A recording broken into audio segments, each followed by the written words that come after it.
दोस्तों आज हम यहाँ पर बात करेंगे कि वृष राशि वाले जातकों के लिए ग्रहों व नक्षत्रों के दृष्टि व युति के अनुसार आने वाले 5 सालों में क्या क्या घटित होने वाला है।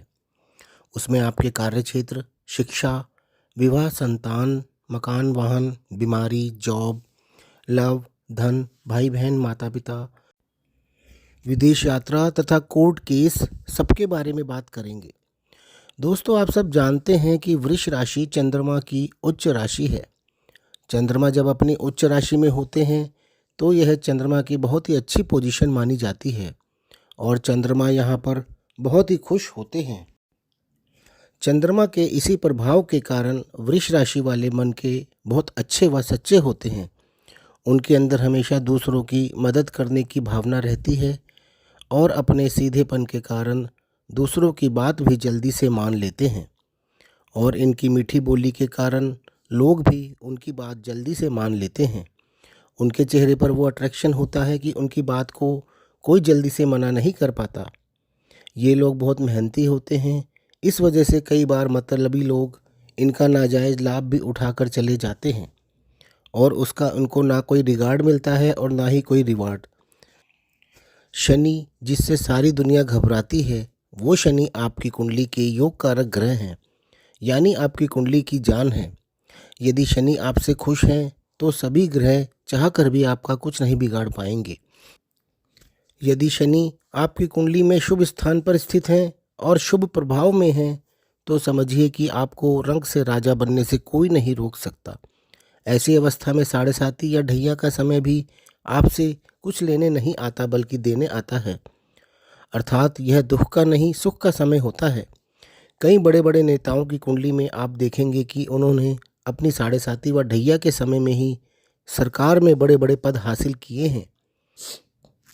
किंतु यदि शनि अशुभ स्थानों में स्थित हैं और उस पर पाप ग्रहों का प्रभाव भी आ जाता है और उस जातक की साढ़े साती या ढैया लग गई तो यह समय उस जातक के लिए इतना खराब होता है जिसकी उसने कभी सपने में कल्पना भी नहीं की होती कि उसे जीवन में ऐसे दिन भी देखने पड़ेंगे। यहाँ तक कि ऐसा जातक मरना भी चाहे तो हालात ऐसे होते हैं कि वह चाहकर मर भी नहीं सकता। किंतु वृष राशि वालों के साथ अब ऐसा नहीं है, क्योंकि शनि अभी कुंभ राशि में गोचर कर रहे हैं जो कि आपकी राशि से दशम भाव है। यह कर्म का भाव है। आपके अंदर जो दूसरों की मदद करने की भावना हमेशा बनी रहती है, इस समय में आपको आपके उन कर्मों का फल मिलेगा, क्योंकि ना तो आपकी कोई ढैया है और ना ही कोई साढ़े साती है। शनि आपको अपने दोनों भावों नवम व दशम तथा अपनी तीनों दृष्टि के अनुसार निश्चित रूप से आपको अच्छे फल देने वाले हैं और यहाँ पर शनि 29 मार्च 2025 तक रहने वाले हैं। कुंभ राशि शनि की अपनी राशि है और शनि यहाँ मकर राशि यानी आपके नवम भाव के भी स्वामी हैं। नवम भाव भाग्य भाव है जो कि कुंडली का सबसे ज़्यादा शुभ भाव माना जाता है। स्वराशि के शनि आपके भाग्य का जबरदस्त लाभ देंगे। आपके क्रियमण कर्मों का भाव होने के कारण आपके शुभ कर्मों का भी फल इस समय में आपको मिलेगा।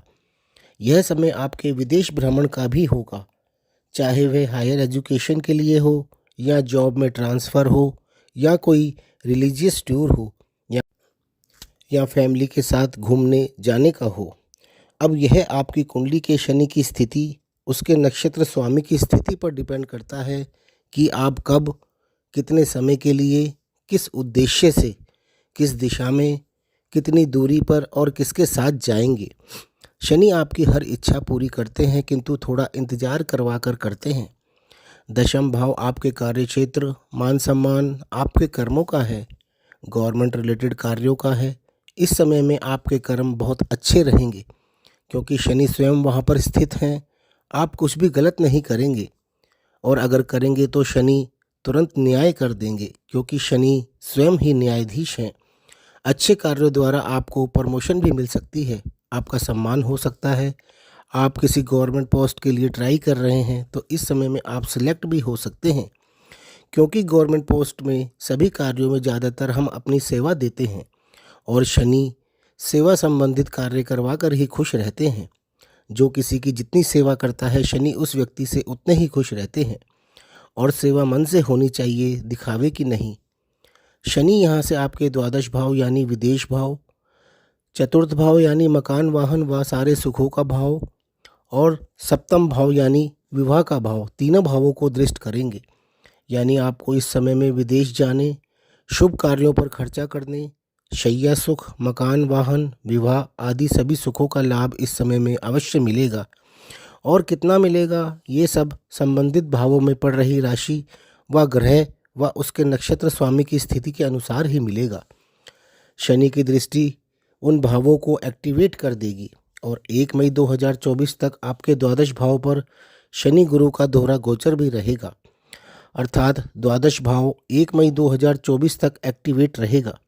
यानी 22 मई 2023 से 1 मई 2024 तक आपके विदेश जाने के बहुत ही प्रबल योग रहेंगे, क्योंकि 1 साल तक गुरु आपके विदेश भाव में गोचर करेंगे। 29 मार्च 2025 को शनि आपके एकादश भाव में रहेंगे, जो कि इच्छा पूर्ति का भाव है और लाभ का भाव है। इस भाव में हर ग्रह अपना शुभ फल ही प्रदान करते हैं। किसी भी भाव में शनि दोबारा 30 साल बाद ही आते हैं, इसलिए शनि का गोचर बहुत ही विशेष होता है। इस भाव में शनि के गोचर का अर्थ है कि आपकी प्राप्तियों की कोई भी सीमा नहीं होगी। यह मौका 30 साल के बाद आएगा। आपके सारे मनोरथ व इच्छाएं इस समय में अवश्य पूर्ण होंगी ही होंगी। शनि का यह गोचर आपसे परिश्रम भी करवाएगा और आपको सुख व सुविधाएं भी प्रदान करेगा, क्योंकि यह इच्छा पूर्ति का भाव है। इस भाव में सभी ग्रहों ने अपना फल अच्छा ही देना होता है और शनि की प्रवृत्ति है कि देते सब कुछ हैं, किंतु देर से देते हैं और मेहनती बना कर देते हैं, मेहनत करवा कर देते हैं। इस भाव में शनि 3 जून 2027 तक रहेंगे और नवम और दशम भाव के फल तो देंगे ही, जो पहले दे रहे थे और पहले से अच्छे ही देंगे। साथ ही अपनी दृष्टि वाले भावों के भी शुभ फल देंगे।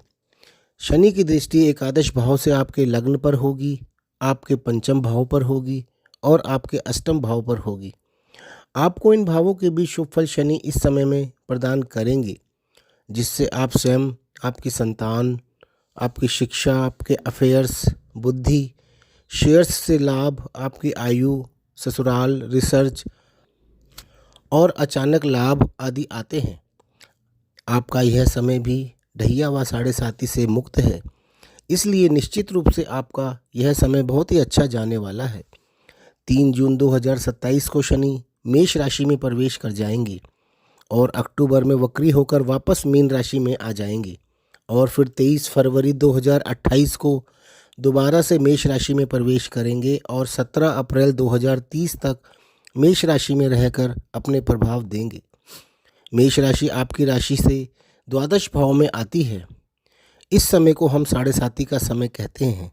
जब शनि आपकी राशि से द्वादश भाव में आते हैं तब साढ़े साती शुरू होती है और जब तक आपकी राशि से दूसरे भाव में रहेंगे जब तक साढ़े साती रहेगी।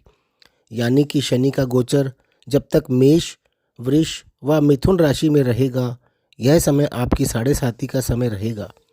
जैसा कि मैंने आपको पहले बताया है कि यह ज़रूरी नहीं है कि यह समय आपके लिए खराब ही हो। यह समय आपके भाग्योदय का समय भी हो सकता है। डिपेंड करता है कि आपकी कुंडली में आपका लग्न क्या है, शनि को किन किन भावों का स्वामित्व प्राप्त है और शनि स्वयं किस भाव में स्थित है और शनि पर शुभ ग्रहों का प्रभाव आ रहा है या पाप ग्रहों का प्रभाव आ रहा है।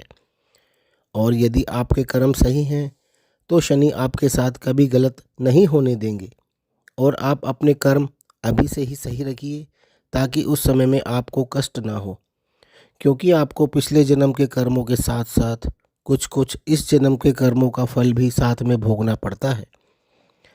तो दोस्तों, ये था चंद्र राशि वृष वाले जातकों के लिए शनि के गोचर के अनुसार 17 अप्रैल 2030 तक का राशिफल। बाकी ग्रहों के प्रभाव के लिए आप अपने लग्न के अनुसार राशिफल देख सकते हैं।